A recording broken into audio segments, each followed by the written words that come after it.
Oui, dans votre livre, vous pointez du doigt le déclin de l'amour et des relations sexuelles, du désir. Après, c'est vrai que malheureusement, certains aujourd'hui n'ont plus forcément le temps d'avoir des relations sexuelles. D'ailleurs, certains les inscrivent dans leur agenda. Visiblement, vous êtes en train de parler de vous-même. Oui, oui. Je sais pas pour moi. On a compris, Damien. On a compris. Je parle pour un copain. Vous savez, quand on commence la question par « j'ai un copain qui dit que », je vous promets, c'est un copain. On voit bien.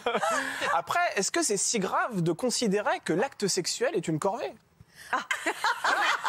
C'est là votre question? Voilà, oui. L'acte sexuel est une... Parce que, pardonnez-moi, mais pour vous, visiblement, c'est un petit peu une corvée, on a l'impression. C'est pas une corvée, mais c'est vrai que ça prend beaucoup de temps. Moi, j'ai des occupations. En tout cas, je peux vous répondre que lorsqu'il devient une corvée, c'est un véritable problème. Ça ne le devrait pas. Là, il est en angoisse. Là, vous avez mis Damien dans une la perplexité sexualité dans totale. un couple est essentielle. Ouais. Mais pourquoi ça, c'est votre avis? Pourquoi c'est pas que mon avis, c'est un avis qui est partagé. Pour vous, c'est la bonne santé du couple? Ça fait partie de la bonne santé du couple, absolument. Sinon, c'est pas un couple d'amoureux, c'est un couple d'amis, c'est ça? On peut tout à fait éprouver de l'amour et un amour très profond et durablement sans qu'il y ait de sexualité. Ça existe, mais c'est assez rare. D'accord. Ça va, Damien? Non, mais rare, ça veut pas dire que ça n'existe pas. Non, il est pas bien. Je crois qu'il va falloir que vous le preniez en petite consultation. J'ai l'impression que là... mais effectivement, parfois, on peut aussi être, j'allais dire, subir des injonctions, comme on peut les voir notamment dans des magazines féminins ou autres, qui nous disent qu'en gros, il faudrait pouvoir faire l'amour 6 fois, 7 fois, 10 fois par semaine. Sinon, on ne serait pas un couple épanoui. Là encore, le sens inverse vaut. C'est-à-dire qu'il y a une injonction à dire, si vous n'êtes pas un couple normal, si vous ne faites pas l'amour de façon... Oui, non, je ne suis pas du tout d'accord avec ça. Je pense que ce qu'il faut éviter, c'est la programmation du sexe. Je l'explique très bien dans mon livre. Parce qu'effectivement... Mais le melon, j'explique très bien dans mon livre, parce que je suis très douée. Non, je plaisante. Non, mais en plus, c'est vraiment bien expliqué. Bah oui. Voilà.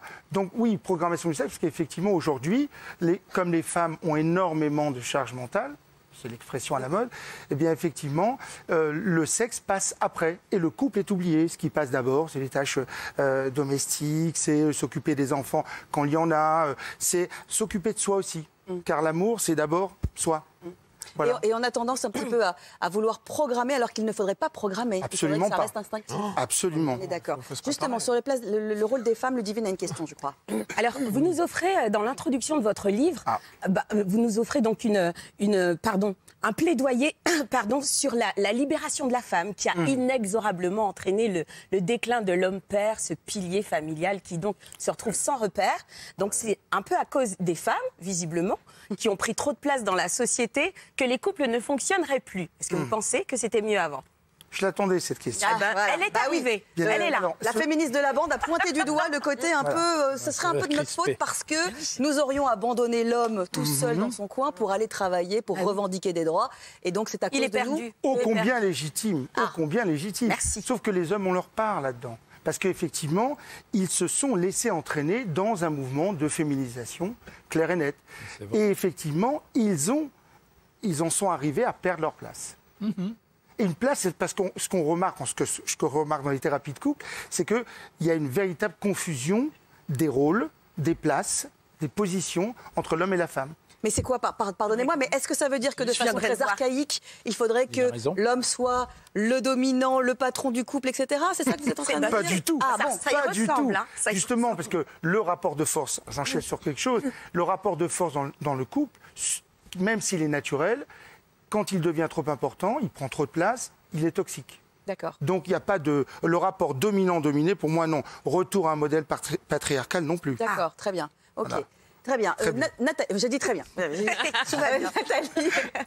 Oui, alors moi j'ai lu votre livre avec mon mari et nous sommes dit... Vous avez lu avec Jean-Pierre Pernaut votre livre pendant les vacances. Vous lisez à deux, chacun une page? Comment ça se passe? Comment vous faites exactement? C'est l'amour. C'est pas mal. C'est pas mal. C'est l'amour, on est très très complices. Vous êtes... Non, mais au fur et à mesure qu'on lisait votre livre, on se regardait, on s'est dit, mais on est un couple d'extraterrestres. Alors selon votre analyse, sur 100 Français, combien vous pensez qu'il y a des extraterrestres comme nous? Des couples durables. C'est ça. Oui, vous êtes couple durable, qui vous aimez passionnément. à la folie, passionnément, le même amour qu'au début. Oui, pratiquement. Eh bien, ça, j'en parle aussi. C'est-à-dire que très honnêtement, s'aimer de la même façon qu'au début, c'est tout à fait possible. Ce qu'il faut, c'est entretenir, à mon sens, l'amour. Comment on entretient? Et le désir. Voilà. Comment on entretient? Ça, c'est une question... Bah oui. Voilà. Moi, je suis pragmatique. Moi, je prends des notes. Oui, Moi, oui. je suis... Voilà. Comment on entretient l'amour et le désir dans un couple? Premièrement, en évitant, par exemple, le rapport de force. Ensuite, en acceptant les différences entre l'homme et la femme. D'accord. Et oui, ça, ce qui est fondamental, parce qu'aujourd'hui, la tendance, c'est la parité, l'égalité. Tu es capable de faire, enfin, la femme disant, tu es capable de faire tout ce que je peux faire, et rajoutant, mais c'est pas comme ça qu'il faut le faire. Mais non, si tu fais pas bien. D'accord. Bon, mais ça, c'est des petits exemples. Mais c'est accepter les différences de l'autre, et c'est véritablement ça une des clés de la réussite du couple. D'accord. Voilà. Bon ben. Et donc, Très bien. On a noté, vous avez tous noté? Et donc, oui. Vous pensez qu'il y a combien d'extraterrestres? D'extraterrestres? Sur 100 Non, je dis... de 100. Bah, écoutez, unique, non, vous n'êtes pas unique, il y en a pas mal. Mais si on se base sur le rapport 7 sur 10 qui divorcent, et que ce sont voilà, 70% de femmes qui demandent le divorce. C'est ça. Voilà. Bon, bah écoutez, ce qu'on va faire, c'est qu'on va prendre des petits cours quand même, des petites leçons, parce qu'on a envie quand même que le couple dure. L'été, c'est compliqué pour les couples, ou est-ce que l'été arrive là? Donc je voudrais savoir comment ça va se passer. Non, pas plus compliqué. Non, faut se voir. Faut se voir. Faut se voir. Bon, il faut que j'arrête de bosser.